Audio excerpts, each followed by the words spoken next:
I also want to mention that last week is what we called Commitment Sunday, and that's where people all over our church turned in cards containing their giving commitments toward our We Got Now generosity initiative that's going to happen over the course of 2024. And even though I have not and I won't see a single digit that was written on any of those cards, I do get to know the totals that was written between all those cards. And last year, if you remember, we had a celebration announcement, a celebration total announcement. And going into the 2-year process, to the initiative, we were saying that we were believing God to, through His people, invest somewhere along the lines of $1.95 million over the course of the next 2 years. And last year, we got to announce that because y'all went above and beyond, that total wasn't 1.95, but rather y'all committed to $2.3 million over the course of 2 years, which was cool. It was mind-blowing. We celebrated. We had the kids up on stage. We did all of that. But as of this past Thursday, I found out that celebration total has changed. Our celebration total is no longer $2.3 million because of your generosity, which includes everything you've given last year and everything you've committed to give in the year to come. It's no longer $2.3 million because it is $2.58 million, dude. Isn't that amazing, dude? You know what we call that? We call that faith. We call that obedience. We call that a group of people who just want God to do something special, man. Matter of fact, if that's you and you're like, yeah, I'm in that group of people, on the count of 3 with a little bit of grit, just say, count me in. All right, you ready? 1, 2, 3. Count me in. That's right, man. Count me in too. And don't just count me in for like days like this. When I say count me in, it's like, count me in for getting to be a part of a church with y'all. Yes, I'm so thankful for the love and mercy of Jesus, for being saved, for being made right with God. But you want to know what else I'm thankful for? I'm thankful for the fact that I not only get to lead a church like this, but that I just get to go to a church like this. Dude, you guys, y'all are amazing. You guys are so cool, man. You're a group of people, you're generous, you're sacrificial, you put your money where your mouth is, and you're a group of people who are invested into the people coming behind you. And I hope that for the rest of the time while I'm here, hopefully that's 60 more years, that is the mantra that follows our church forever. But with all that being said, we're going to keep celebrating this. We're going to talk through some more numbers in the weeks to come. But if you have your Bibles, I want you to go ahead and open them up to Genesis 22. Genesis 22. And up front, we're going to reference Genesis 12 and Genesis 15 along the way. But you don't have to turn there. You can if you want to when we get there, but it'll be up on the screen. But I really want you to turn to Genesis chapter number 22. And if you grew up in church, or if you've been an adult and you've spent a lot of time in church, then you've probably heard the story of Abraham and Sarah and Isaac on a handful of occasions. But because I know that we got a lot of people here that maybe you don't have an extensive background in church, and maybe you've never been taught the Bible, and maybe you've never read the Bible for yourself, rather than assuming that you know everything that's happened by the time we get to Genesis 22, I feel like it'd probably be a good idea to give a quick-ish, and that's the key word there, a quick-ish recap concerning everything that happens before we get to Genesis 22. And so when you think back, my guess is that one of the early Bible stories that you're aware of is Noah and the flood. Even if you didn't grow up in church, you've likely heard the story of the flood. And just a short time after the events that take place with Noah and the flood, God, in His wisdom, for no rhyme or reason that we can know of, He chooses to make a covenant with this relatively random 75-year-old dude named Abram and his wife Sarai. And I say relatively random because up until this point, we have no background for them. We don't know what they're doing. We don't know that Abram was worshiping God, that he loved Yahweh. We have no idea, but what we do know is that in His wisdom, God saw something in Abram and said, I want to do something special through this guy. And so He meets him and He creates this covenant. And I want to read that to you. It's the Abrahamic covenant. And it's in Genesis 12. And we'll read the first 3 verses. It says this. It says, the Lord said to Abram. Now mind you, this is encounter number 1 with God. This is his first memory with God. The Lord said to Abram, leave your native country. Imagine that. Move to a different country, leave your relatives, leave your father's family, and just go to some other land that I'll show you along the way. Verse 2, if you do this, I'll make you into a great nation. I'll bless you and make you famous, and you'll be a blessing to others. I'll bless those who bless you, and I'll curse those who treat you with contempt. And all the families on earth are going to be blessed through you. Now, my guess is that this does not resemble your first encounter with God. I want you to think back. When was the first time you felt God? When was the first time you sensed God? When was the first memory that you made with God? For most of you, it's going to be a Sunday school or a youth conference or a Sunday morning. And at best, you maybe felt the love of God or you felt Him convicting you through a sermon. But my guess is that you didn't hear the audible voice of a divine, all-powerful being that created heaven and earth tell you to move to a different country and leave everything that you knew behind. Abraham did, though. This is encounter number one with God. And it's safe to say that it was a mind-blowing experience because Abraham listened. He does it. God tells him to move, and he's like, all right then. And he literally packs up everything that he owns, all of his possessions, his animals, his servants. He even invites Lot, his cousin, and his family to go along with him. And they take off into the unknown, the uncharted wilderness of thousands of years ago. And they just take off on a prophetic word from God. And you think it's like the beginning of this fun, adventurous story, like Lord of the Rings or The Hobbit or something like this, but it's way messier than any of that. In fact, God appears to Abraham, and that's about the only time in the story where things aren't messy, because you continue reading it, and it just gets worse and worse and worse.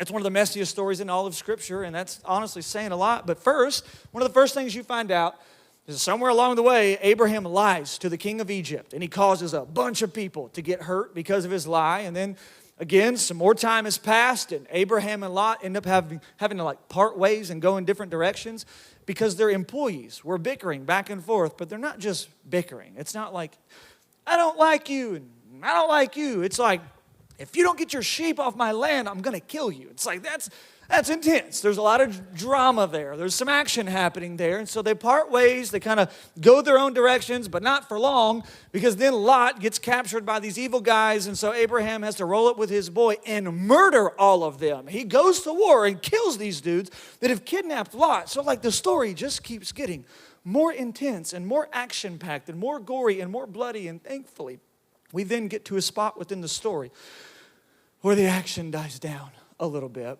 But that's not to say cool things don't happen. Cool things do happen. First, Abraham has this encounter with the king of Salem, a guy whose name is Melchizedek, a guy who many authors and theologians believe to be a theophany of Jesus himself in the Old Testament, which is pretty cool.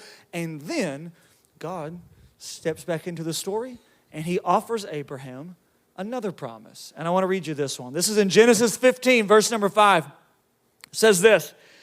It says, then the Lord took Abram outside, and he said to him, look up into the sky and count the stars if you can.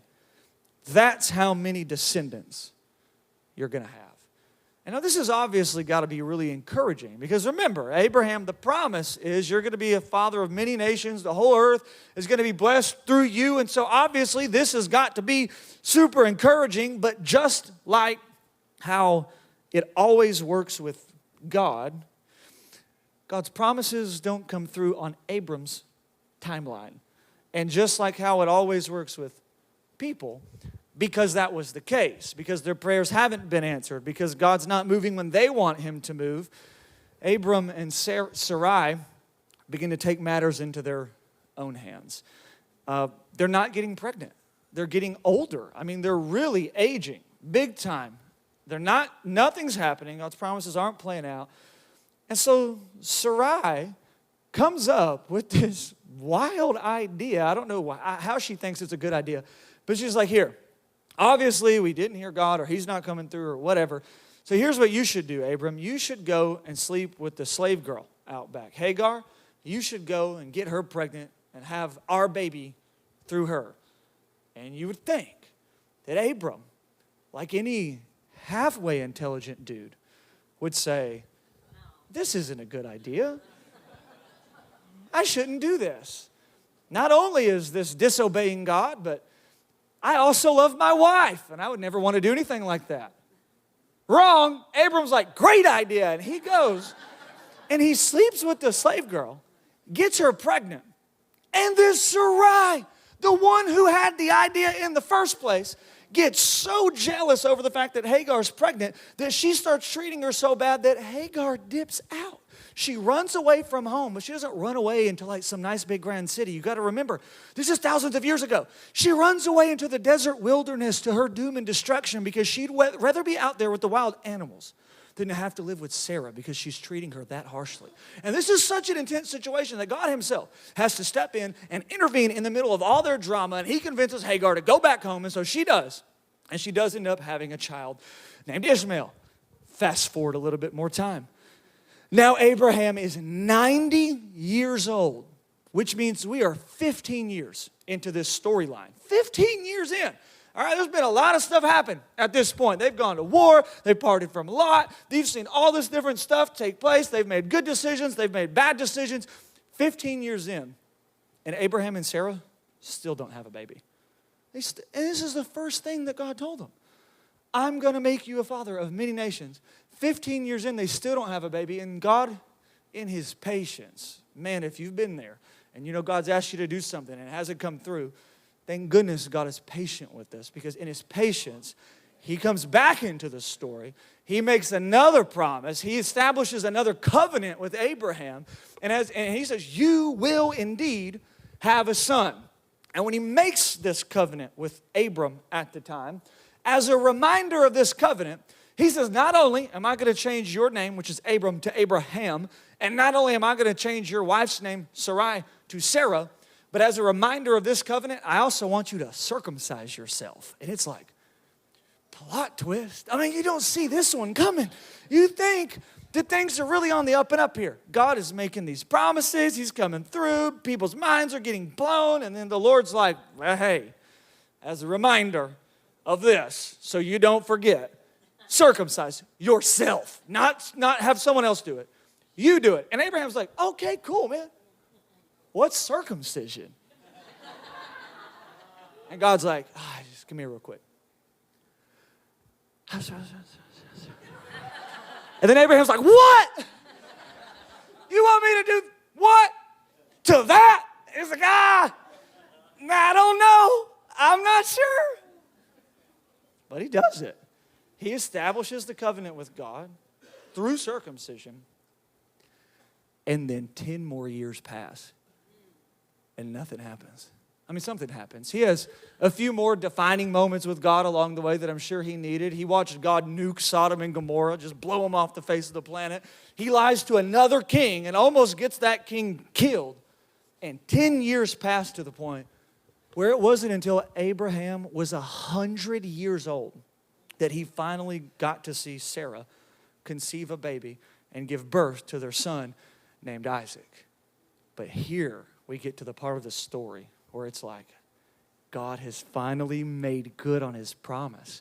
And outside of another embarrassing situation involving Hagar and her son Ishmael, things seem to be going pretty good for the family. I mean, an unknown amount of time passes by as Isaac just continues to grow and go from being an infant to a toddler, to a young boy, potentially into a young man. Again, we have no idea how much time passes. You think everything's going good. God's come through on his promise. I mean, Abraham's not the father of many nations yet, but at least he has his son. That's a good first step. Things seem to be going well until God steps back into the situation again, and it looks like everything's about to change because he confronts Abraham with what is seemingly the most unthinkable request that God has ever made for a human being. And this is where we pick up Abraham and Sarah's story in Genesis chapter 22. So let's start at verse number 1. Let's read it. Genesis 22 verse 1 says this: sometime later, God tested Abraham's faith. Abraham, God called. Yes, he replied, here I am. Pause right there. You got to remember, up to this point in the story, all of Abraham's encounters with God have been really positive. It's been awesome. It's like, let me make you this promise. Let me come through for you. Watch me go in and blow Sodom and Gomorrah off the map and save your cousin in the process. He's got great memories with God. So you can assume that Abraham's thinking, God's speaking to me again. Something awesome's about to happen, right? He's excited. He's like, what's up, Lord? Get to verse number 2. take your son, your only son, yes, Isaac, whom you love so much, and go to the land of Moriah. And again, Abraham's thinking, oh, a trip. God wants me to go on a trip with my boy. This is going to be fun. What should I pack? And then God keeps talking. Go and sacrifice him as a burnt offering on one of the mountains. So not just a sacrifice, but then burn him when you're done sacrificing him. Sacrifice him as a burnt offering on one of the mountains, which I'm going to show you. Verse 3 is crazy. Especially like the first sentence here. The next morning, Abraham got up early. He saddled his donkey and he took 2 of his servants with him, along with his son Isaac. Then he chopped wood for a fire, for a burnt offering, and set out for the place that God had told him about. On the 3rd day of their journey, Abraham looked up and he saw the place in the distance. Stay here with the donkey, he told his servants. The boy and I will travel a little further. We will worship there, and then we will come right back. So Abraham placed the wood for the burnt offering on Isaac's shoulders. How ironic. Isaac, the very kid that's about to get sacrificed and laid on the wood, had to carry the wood up the mountain. He places the offering on Isaac's shoulder while he himself carried the fire and the knife. Carried the fire, like, you know, the torch, the stick with the rag wrapped around it, dipped into kerosene. They didn't have kerosene back then, but, you know, he lit it up, and he's walking up the mountain. He's got a knife in his hand. This is crazy. This is wild. As the 2 of them walked on together, Isaac, who is a normal human being, who realizes something's going on here, he turns to Abraham. He's like, Dad? Abraham's like, yes, son, hoping that he doesn't ask this question. This is okay. So we have the fire, we have the wood, but where is the sheep for the burnt offering? Abraham's reply, it's legendary. God will provide a sheep for the burnt offering, my son, Abraham answered. And they both walked on together. When they arrived at the place where God had told him to go, Abraham built an altar, arranged the wood on the altar, then he tied up his son Isaac. Do you think Isaac went willingly? I mean, honestly, would you? If dad had built an altar and you knew there wasn't a sheep, and then he tried to tie you up, you being like, sure thing, Pops. The answer to that is no. You would not be doing that. There's no doubt. He has to wrestle this kid to the ground in this process. This is not a seamless, smooth, enjoyable thing that's happening here. He ties up his son. Let's see where we're at. And he lays him on the altar, on top of the wood. And Abraham picks up his knife to kill his son as a sacrifice. He's doing everything that he knows to do. And at that moment, after Abraham had done everything that he knew to do, at that moment, the angel of the Lord called to him from heaven, Abraham, Abraham. Yes, Abraham replied, here I am. Don't lay a hand on the boy, the angel said. Don't hurt him in any way, for now I know that you truly fear God. You've not withheld from me even your son, your only son. And then Abraham looked up, and he saw a ram caught by its horns in a thicket. And so he took the ram, and he sacrificed it as a burnt offering in place of his son. And Abraham named that place Yahweh Yireh, which means the Lord will provide. To this day, people still use that name as a proverb. On the mountain of the Lord, it'll be provided. Now that was a lot of scripture to read. And there is a boatload of revelation that's found in this passage. But before we go too deep or really in it at all, I got to make sure that you are aware of the surface level, basic revelation, basic thing that's being taught to us through this passage. Just some of the theology that you need to know. First and foremost, when you read this, it is a reminder that God demands first place.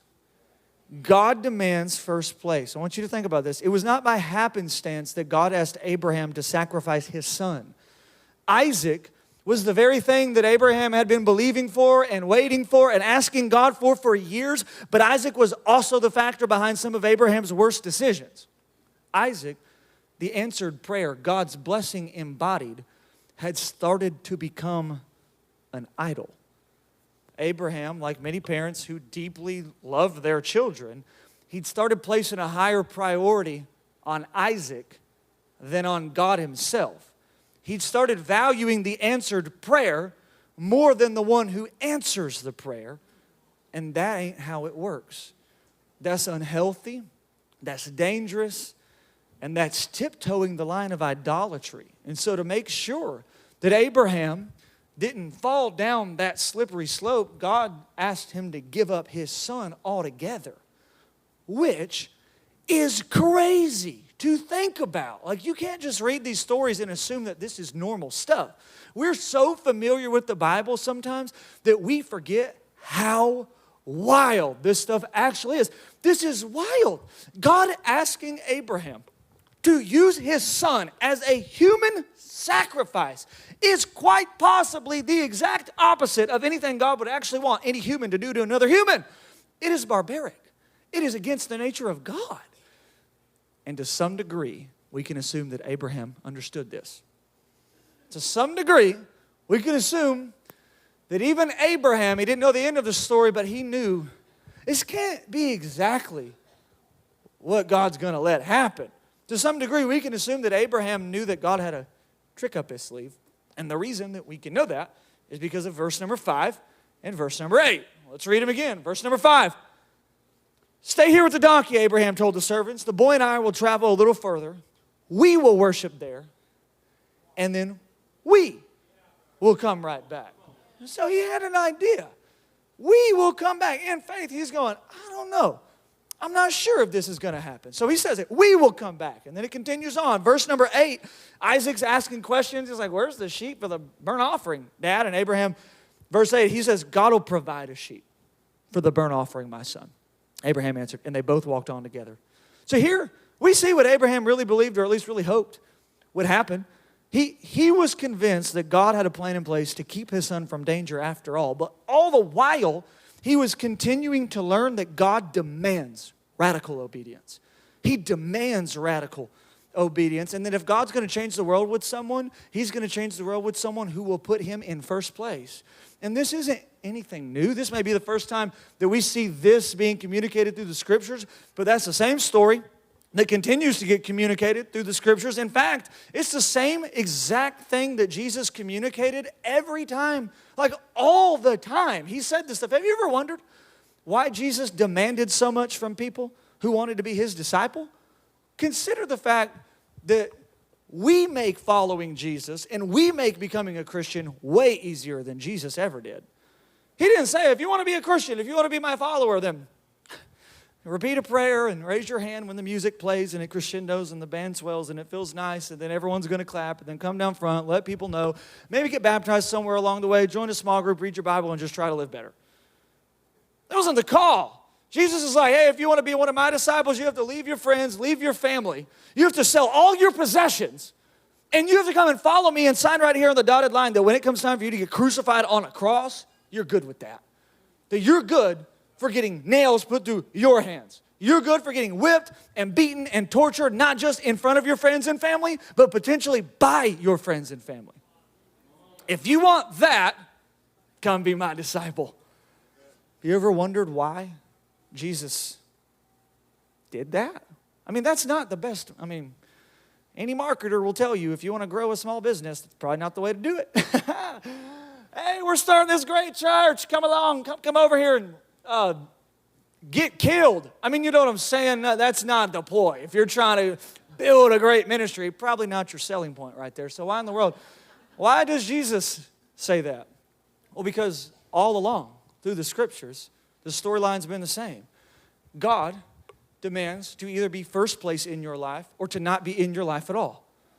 There is no gray area. There is no riding the fence. There is no angel with one wing in the fire, whatever those Southern people sing about in country songs.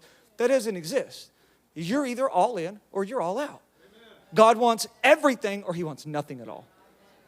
And this is where we start learning that, right here in the book of Genesis. Another thing we learn through this story, though, is obviously Abraham and Isaac are an Old Testament representation of God the Father and Jesus the Son. I mean, think about it.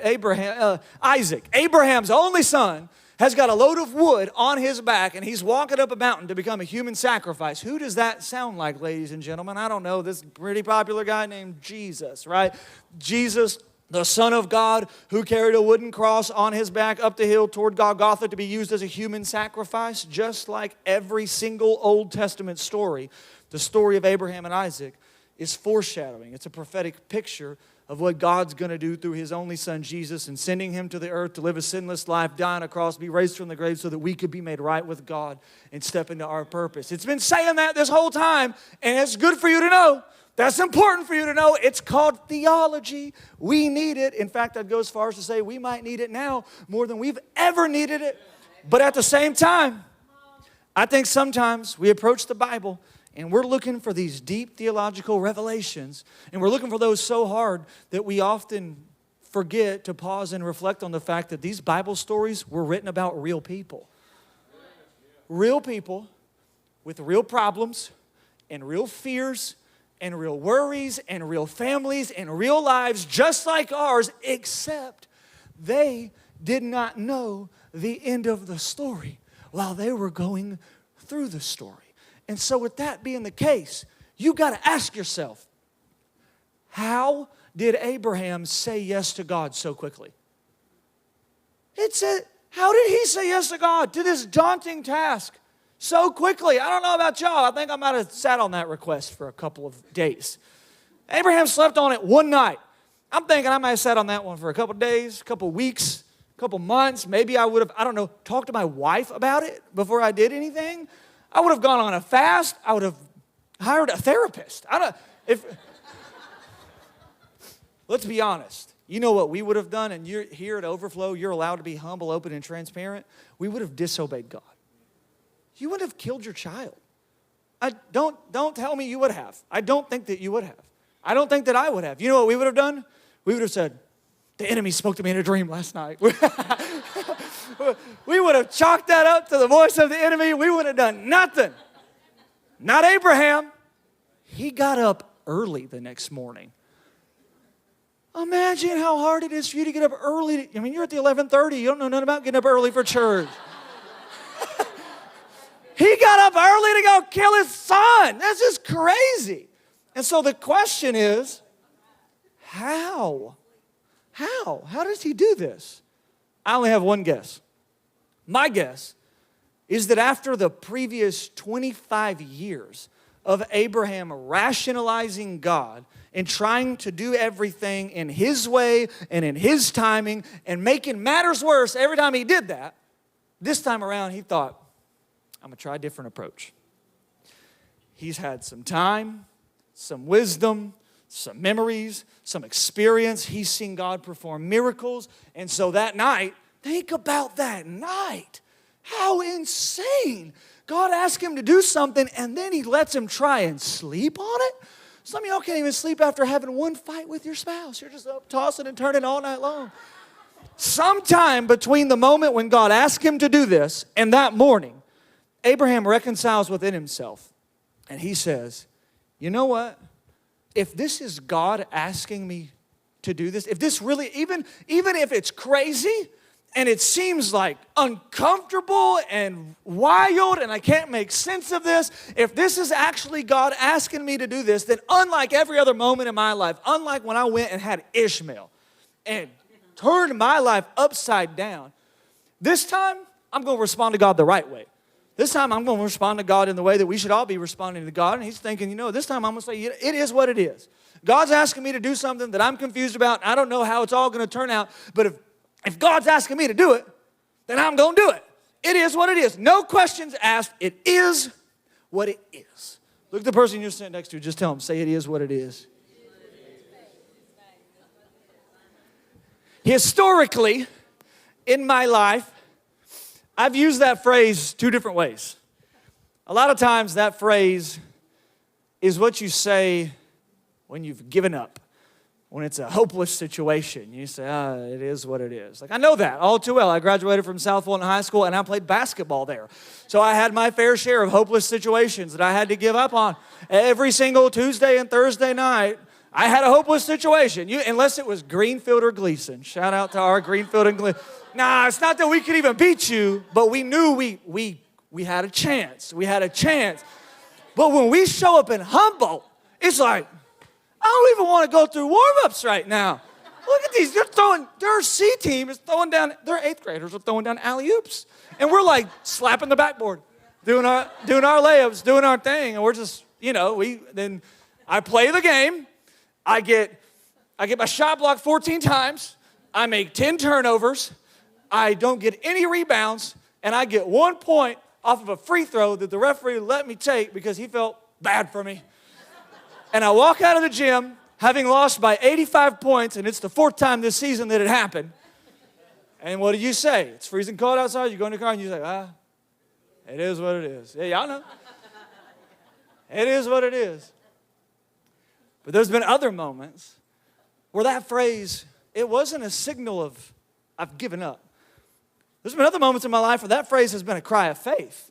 It's been a vocal decision that I'm not giving up, and I'm not slowing down, and I'm going to continue moving forward despite the pain of loss, despite the pain of confusion, despite the pain of uncertainty concerning what's coming in my future. God, if you're asking me to do this, I don't know how this is going to work out, but it is what it is. I trust you anyways.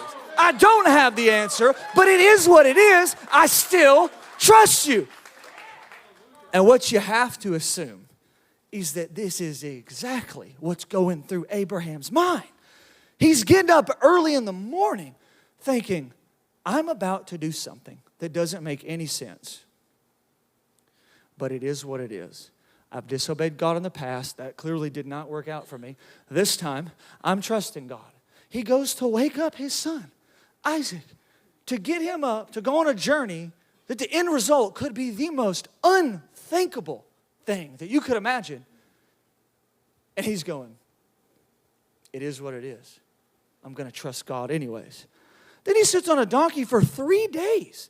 Imagine the what-if scenarios that have time to play through your mind during a 3-day span. He's still having to be a dad here. He's riding on top of the donkey. Isaac's like, Dad, let's go fishing. Or look at the butterfly. Or, however old he was. And Abraham is having to look at him and go, I don't even know what's about to happen right now. But it is what it is. I'm going to trust God. I'm going to choose God this time. I'm going to obey God. And then they get to the land of Moriah. They get to the mountain. And he's putting wood on Isaac's shoulders. And he's thinking, you got to believe. He's thinking, God, I thought you would have come through at this point. I thought the plan would have changed. I was expecting you to do something. And now I'm here and I'm loading up this wood on his back. And then he's having to shake himself and go, it is what it is. I'm going to keep saying yes. I'm going to keep trusting God. To the point where he is walking up a mountain with his son, torch in one hand, knife in the other hand, sweat beads dripping down his face, not knowing what's about to happen, trying his best to just say, it is what it is. I'm going to trust God. I'm going to do this thing. God's going to come through for me. I don't understand. I don't get this. This seems wild, but it is what it is. I'm going to trust God. And as crazy as it seems, even though Abraham's story is probably a bit more intense than anything we've been through, when it comes time for you and I to exercise that kind of faith, our stories aren't so different from what Abraham's having. They're a little different, but they're not so different. And I can't name every example within our church, but some of you have been believing God for breakthrough and healing and restoration in your marriage for years now, and nothing's happened. It hasn't gotten better. It hasn't happened in your timing. It hasn't happened in the way you thought it was going to happen. It hasn't happened at all. And yet, you've still got this mustard seed-sized amount of faith in you that's saying, don't stop. Don't give up on this thing. It is what it is. Keep moving forward. Keep trusting God. For some of you, maybe it's stress about your finances. Maybe you're still praying for that kid or that family member or that spouse or that friend or that coworker that you've been praying for years to have that defining encounter with God where everything changed. And you've done everything that you knew to do. You have fasted for them. You've given in the offering. You've prayed for them. You took them to the conference. You didn't just go to the conference. You took them and still nothing has changed. And yet there's like this, it's a small light, but there's this light in there that's going, keep praying, keep believing. It is what it is. Keep trusting God. Maybe you're in here and you've been dealing with depression, or you've been struggling with loneliness, or maybe you've been struggling with suicidal thoughts. And for you, in moments, it seems like it'd be so easy just to throw in the towel, just to call it quits. That's what you tell yourself, but then at the same time you're telling yourself that, there's this other voice, this small, still whisper that's saying, don't do that. Don't throw in the towel. Don't call it quits. Keep marching up that mountain, Abraham. It is what it is. The breakthrough hasn't shown up yet, but keep trusting God. Keep going. Maybe it's something different. Maybe it's an addiction that you cannot seem to shake no matter how hard you try. Maybe it is stress about the finances. Maybe you so deeply want to be in a romantic relationship, but you're still single and you've been single for a long time. Maybe it's a risk that you know God is for sure asking you to take. And maybe it feels impossible. Maybe it feels improbable. Maybe it feels just uncomfortable. Hear me when I say this. I can't promise you that it's going to happen the way you want it to happen. I can't promise you that it's going to happen in the timing that you want it to happen in. I can't promise you that it's going to happen at all.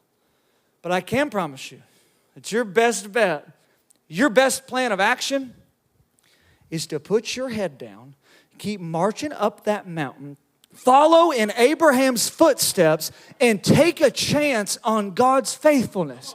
If you hear anything I say today, hear that. Take a chance on God's faithfulness. God, if your plan is different than mine, it is what it is. I still trust you. If your way is different than mine, it is what it is. I still trust you. If your timing is different than mine, it is what it is. I still trust you. Even if evil rears its ugly head in the middle of this situation and turns my life upside down, God, it is what it is. I still trust you.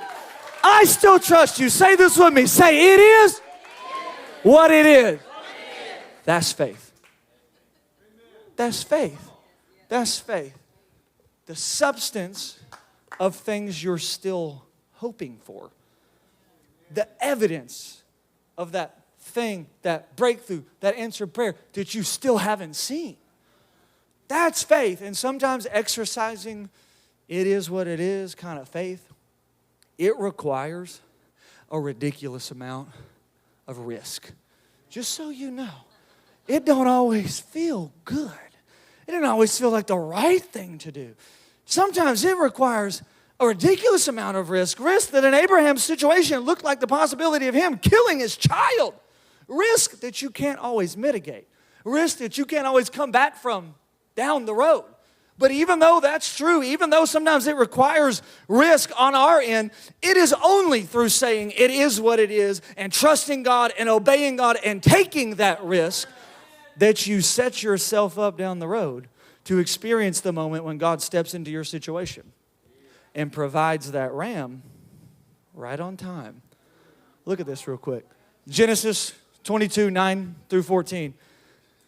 It says, when they arrived at the place where God had told him to go, when Abraham had done everything that Abraham knew to do, when Abraham had done everything that Abraham could do, after he'd built an altar, arranged the wood on the altar, tied up his son, laid him on the altar on top of the wood, after Abraham, verse 10, picked up the knife to kill his son as a sacrifice, verse 11, as soon as Abraham did everything that God told Abraham to do, as soon as Abraham did everything that it was his responsibility to take care of, verse 11, at that moment, the angel of the Lord called out to him from heaven, Abraham, Abraham, yes. Abraham replied, here I am. Don't lay a hand on the boy, the angel said. Don't hurt him in any way, for now I know that you truly fear God. You've not withheld from me your son, your only son. Then Abraham looked up, and he saw a ram caught by its horns in a thicket. And so he took the ram, and he sacrificed it as a burnt offering in place of his son. And Abraham named that place Yahweh Yireh. which means the Lord will provide.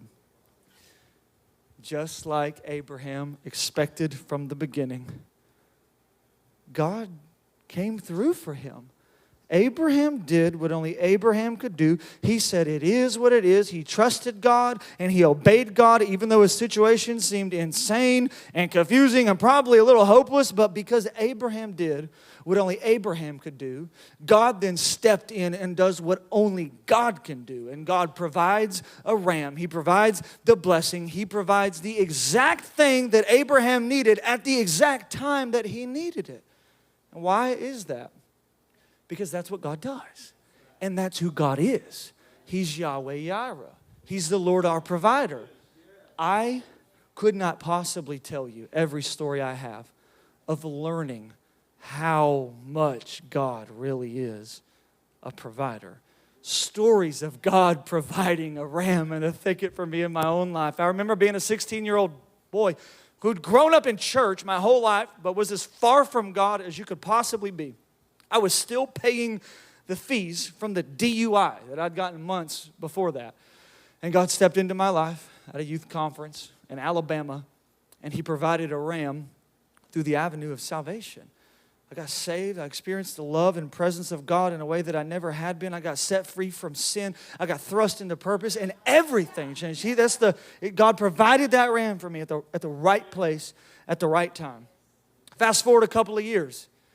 God asked me to do something that were not in my plans or any of my family's plans. He said, go to ministry school. And I was like, are you sure? I don't really want to do this. In my mind, my granddad's a dentist. My great-granddad was a dentist. His brother's a dentist. There's another uncle that's a dentist. So what am I going to be? A dentist. That's exactly right. I'm going to clean people's teeth for a living. I mean, yuck, first of all. But you make a lot of money, so I'm thinking I'm going to be a dentist. But God said, nope. You're going to go to this ministry school. So I did what I could do. I put my head down. I said, yeah, it is what it is. I'm going to go to this ministry school. And a few months into going to ministry school, I was so poor that I could not afford to buy food from the Benton Dent store. That's when you know you're struggling. And I wasn't about to tell my parents. Way too prideful for that. Didn't want them to know that I was struggling that bad. But I just kept saying yes. I stayed at the ministry school. And you know what? God would provide a ram. When I say so many, countless numbers of times, and I kid you not, people would show up to my house with groceries that they bought for me while they were at the grocery store because the Holy Spirit said, hey, Alex, get this for Alex and bring it to his house. And they had no idea of my situation. I'm not like broadcasting this. Poor guy here, I'm not doing that. They had no idea that this was even happening in my life. And they'd show up and God would provide a ram. A couple of years after that, I got to a spot in my life where I'd been in like some relationships that didn't work and they failed and they probably weren't very good for me. And I'd been single for a little while. I embraced a nice, long season of singleness and allowed God to build me. But then I got to the spot where I'm going, man, I really would like to be in a meaningful relationship. Honestly, I really would like to entertain the thought of being married. And so, Lord, if you could do something, if you could step in. And the thing about getting married is you have to put a little bit of work into that. You don't just wake up one day married. And so I did everything that I could do. And I saw this fine young thing move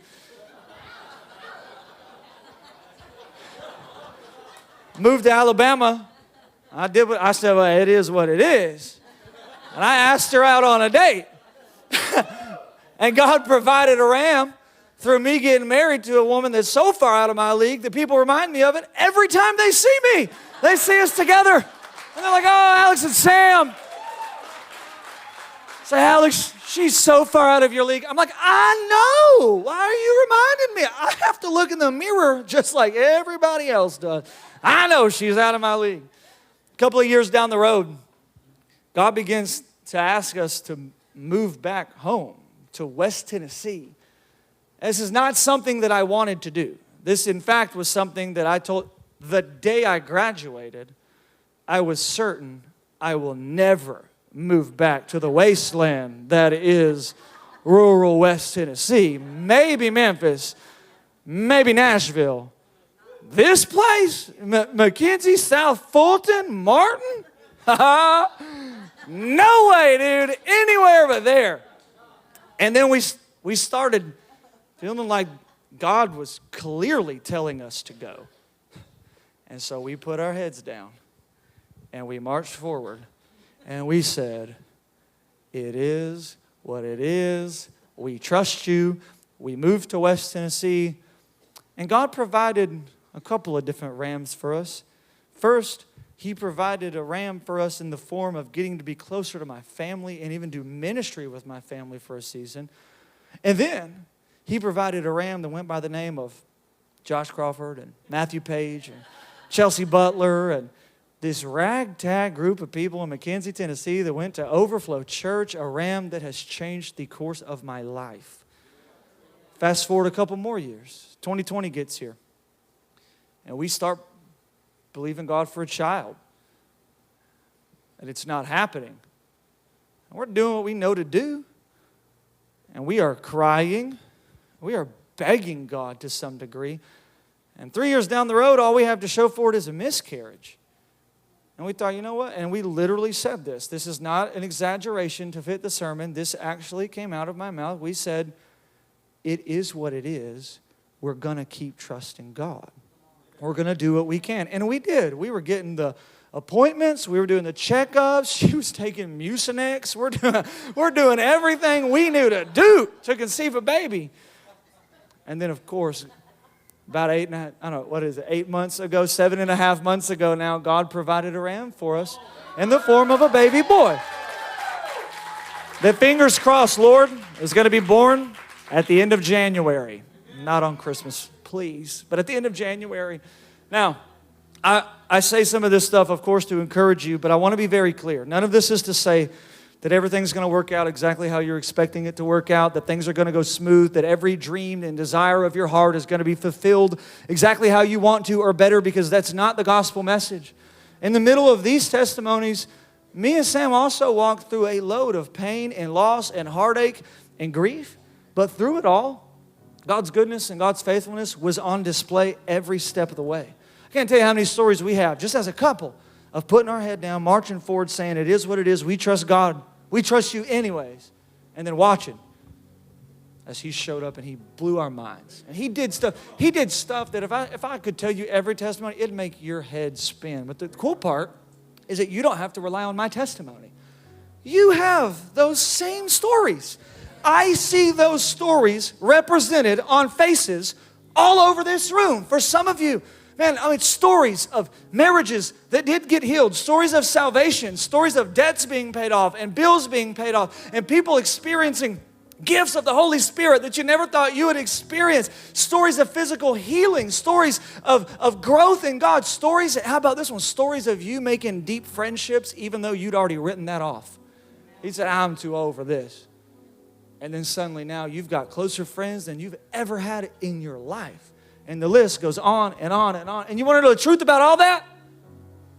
None of it happened the way you thought it was going to. None of it happened in the timing that you thought it was going to. But you put your head down. You marched forward. You said, it is what it is. I still trust you, God. I trust you anyways. And you did what you knew to do. And when you did, God stepped in. And He did what only He can do. And He provided the ram and the thicket. And the cool part about all this is that this isn't just a personal thing. Our church has a vast history of moments where God would provide a ram in the thicket for us. Dating back 2015, there's a group of people in McKenzie, Tennessee who decide that they're going to plant a new church in McKenzie, Tennessee, of all places, as if McKenzie needs another church. But they said yes. They heard God. He said, do this. And so they went for it. And it was unqualified people. And it was tough. And it was discouraging. And they go through a church split just 2 years in. And they didn't quit. They put their head down. They said, it is what it is. God told us to do this. We're going to do it. We're going to trust God. Fast forward to 2023. Here you are. Here you are. Just one of the thousands of people whose lives have been transformed because of their willingness to trust God, because of the power of the gospel of Jesus at work within His church, within faith-filled people. Fast forward to 2019.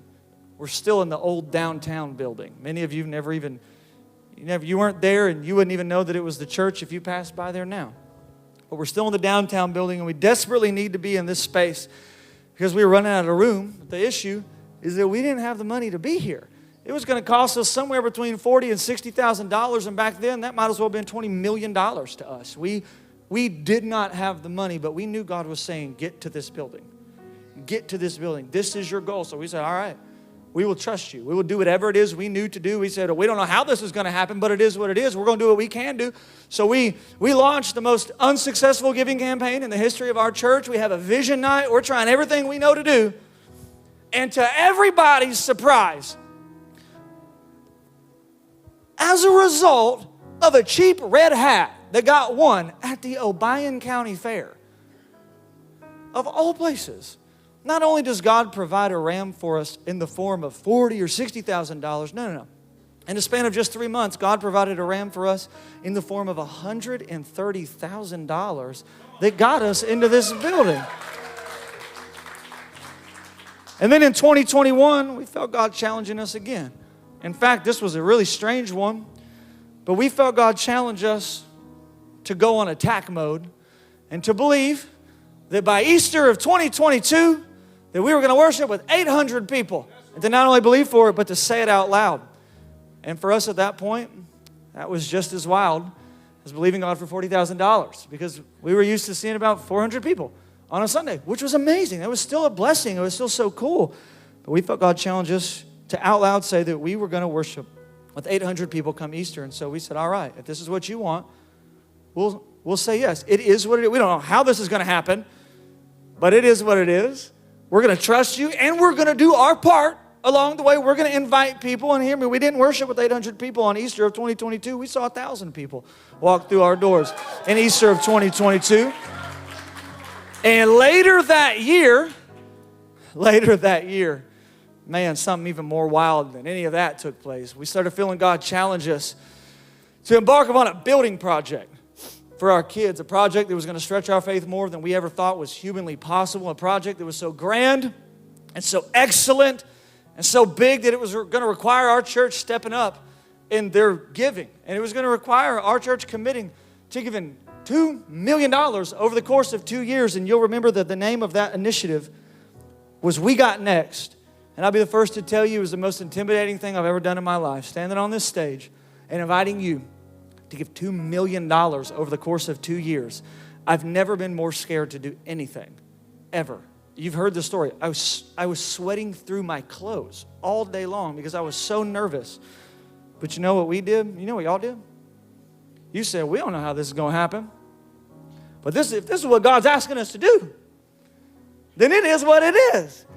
And as a church, we collectively said it is what it is. We collectively committed to this. We collectively gave. And over the course of the last year, we've had the most generous year in the history of our church, a year that's going to impact the lives of thousands of people for generations to come. And today, we're getting ready to launch into the final year of that initiative, an initiative that's no longer called We Got Next because we don't got next anymore. We got now. We got right now. And why is that? We got now because there is a generation of people who desperately need an encounter with God now. We got now because, no pun intended, our kiddos area is overflowing. It is busting at the seams now. We got now. Dude, we got now because we want to leave a legacy for who's next right now. And so even though I know from many of you in here, when it comes time to participate in this offering, the easy thing to do is going to be saying, I don't know if I should give that much. The easy thing to do is going to be to play it safe and to do what feels easier and to do what feels more comfortable. And so this is my final challenge for you today. When it comes time to give in the offering here in just a moment, I want you to give with an it is what it is kind of attitude. I still got some Christmas shopping to do. Lord, I don't know, you're asking me to give more than what I'd already set aside? You're asking me to give that much? I still got some Christmas shopping to do, but hey, it is what it is. I'm going to trust you. I'm going to obey you. Believe me, I can only say this because I've been there. For the last 3 years, I'm the one that shortchanged how much we wanted to give in this offering. I'm the frugal one in our family. I'm the less faith-filled one in our family. My wife comes up to me 2 years ago and she says, well, it happened 2 years in a row. The first year, it was, we need to double our amount. Last year, it was, we need to triple our amount. And I looked straight at her and I said, nope.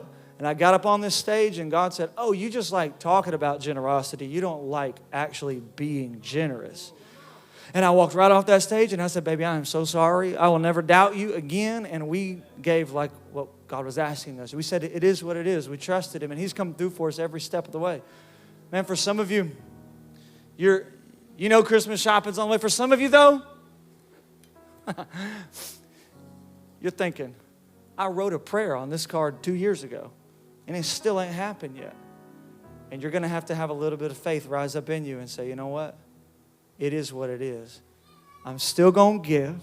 I'm still going to believe. I'm still going to do whatever it is God's asking me to do, even if it feels uncomfortable, even if it feels like I'm just not sure. I can tell you for our team, we're thinking, man, this construction project has taken longer than we could have ever imagined. We didn't know how long it was going to take. We wish it had already started, but it hasn't started now. And so our whole mantra for the last month, we've been saying this within our team for the last month. It hadn't started yet. It's taken a little while, but it is what it is. We're going to keep doing what we know to do. We're going to keep doing everything we can do. We're going to keep planning. We're going to keep preparing. And my hopeful expectation is that as we continue to do what only we can do, then God is going to step into our situation, into my situation, into your situation. As you do what you can do, God will then step up and He does what only He can do. And He comes through and He provides the ram right on time. Amen? Stand up on your feet all over the room.